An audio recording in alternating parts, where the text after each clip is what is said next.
So as you can see right here in my first box, I have a video that I've embedded, and then I added a quiz, and you can tell it's a quiz because up here in the top right corner, there is the little rocket ship sign. So you know that you've have a quiz in there. So if you go back to your course, once you're in your dashboard and you go to your course, you can go to your modules or to assignments, depending on how you set things up. And I just have created an assignment right here that I called Canvas Studio Video Quiz. You would name it your title.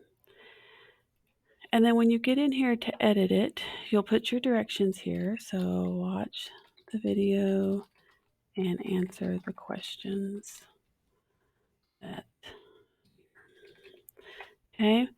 And then down here under no submission, we're actually going to do an external tool. We're going to go to find, and we're going to slide down to studio. And then you can go up here and possibly sort by name or date added, but here's the one I just did, so I will select that one. I can choose whether or not I want the display media tabs to appear. I generally turn those off. And then right now I have a quiz called inferencing that's attached. If you have more than one quiz, you can add different quizzes there.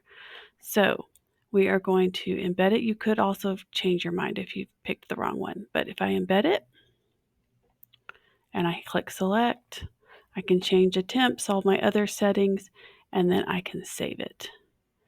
And once I have saved that, it will automatically open in a new tab for students, and then they'll just click get started and they can watch the video, and then the questions will pop up.